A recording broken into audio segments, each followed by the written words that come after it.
News, सच जरूरी है। नमस्कार दर्शकों, यह है एमएस न्यूज नेटवर्क और आप देख रहे हैं एमएस न्यूज टीवी। मैं हूं आपके साथ शुभांगी। तो आइए देखते हैं आज की कुछ खास खबरें।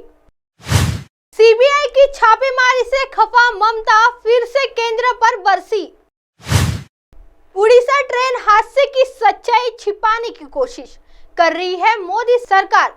पश्चिम बंगाल में नगरपालिका भर्ती में कथित अनियमितताओं को लेकर सीबीआई राज्य के कई स्थानों पर छापेमारी कर रही है। सीबीआई को छापेमारी को लेकर ममता बनर्जी ने बुधवार को एक बार फिर से उड़ीसा के बालासोर ट्रेन हादसे का मुद्दा उठाया। ममता ने आरोप लगाया है कि केंद्र सरकार ने ट्रेन हादसे की सच्चाई छिपाने की कोशिश कर रही है। मुख्यमंत्री ममता बनर्जी ने आगे आरोप लगाया है कि केंद्रीय जांच ब्यूरो 2 जून को हुए ट्रिपल ट्रेन दुर्घटना की जांच कर रही है, लेकिन सच्चाई ये है कि सबूतों को पहले ही हटा दिया गया। बनर्जी ने कहा कि यह सदी की सबसे बड़ी घटना है, फिर भी तथ्यों को दबाने की कोशिश की जा रही है। हम जानना चाहते हैं कि हादसा क्यों और कैसे हुआ। बनर्जी ने कहा कि सीबीआई अधिकारी ट्रेन हादसे की जांच के बजाय बंगाल में हो रहे लोगों को परेशान करने के लिए कई नगर पालिकाओं और शहरी विकास क्षेत्रों में छापेमारी कर रही है। जो भी जिम्मेदार सभी को हो सजा।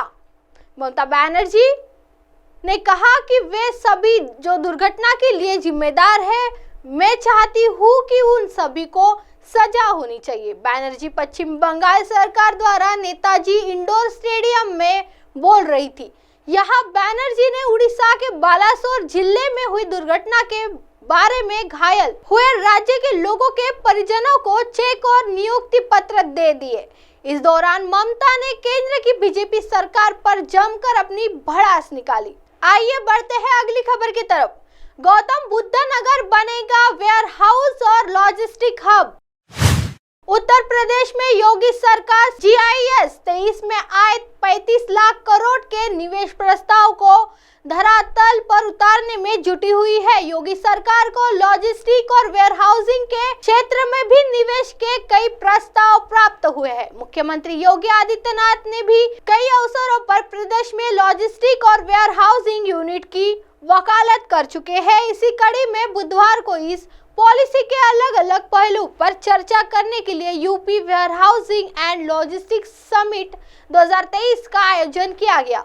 CII और Uttar Pradesh state industrial development authority ने इस कार्यक्रम का आयोजन किया, जिसमें उद्यमी और की ओर से विचार और सुझाव व्यक्त किए गए। Summit UP state industrial development authority के CEO मयूर माहेश्वरी ने बताया कि GIS 23 में यूपी वेयरहाउस और लॉजिस्टिक्स सेक्टर को प्राप्त कुल MOU के 10% के बराबर निवेश प्रस्ताव प्राप्त हुए हैं। यहाँ बना 800 एकड़ का मल्टी मॉडल लॉजिस्टिक हब।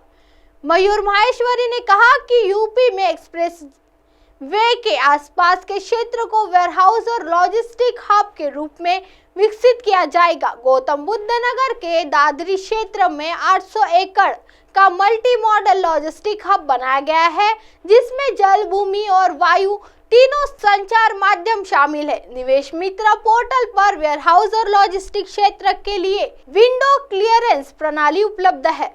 आइए बढ़ते हैं अगली खबर की तरफ। अजमेर में सुदृढ़ होगी जलपूर्ति व्यवस्था। सीएम गहलोत ने दी 31.14 करोड़ की मंजूरी। राजस्थान के अजमेर में अब सुचारू जलपूर्ति सुनिश्चित करने के लिए जलापूर्ति की व्यवस्था को और सुदृढ़ किया जाएगा। इसको लेकर मुख्यमंत्री अशोक गहलोत ने 31.14 करोड़ रुपए की वित्तीय मंजूरी प्रदान की है। सीएम गहलोत की इस स्वीकृति को अजमेर से पाइपलाइन संबंधी तथा अन्य आवश्यक कार्य किए जाएंगे। अजमेर जलापूर्ति योजना के तहत वर्ष 2023-24 में 12 करोड़ रुपए, वर्ष 2024-25 में 16 करोड़ रुपए, यह वर्ष 25-26 में 3.14 करोड़ रुपए की राशि व्यय की जाएगी। उल्लेखनीय है कि मुख्यमंत्री द्वारा वर्ष 23-24 में बजट में इस संबंध में घोषणा की गई थी। अब आप हमारे चैनल को आपके मोबाइल पर भी देख सकते हैं। मोबाइल ऐप पर देखने के लिए play store MS news T आज डाउनलोड करें। इंस्टा, ट्विटर, हाईकूक, फेसबुक और कई सोशल मीडिया के प्लेटफॉर्म पर हमारे चैनल उपलब्ध है। आप इसे यूट्यूब पर भी देख सकते हैं। आप हमारे चैनल को लाइव भी देख सकते हैं www.msnewst.com पर। फिलहाल वक्त तो चला है दर्शकों ब्रेक का। ब्रेक से लौटने के बाद देखेगा देश और दुनिया की तमाम खबरें। बने रहिए एमएस न्यूज टी पर। नमस्कार।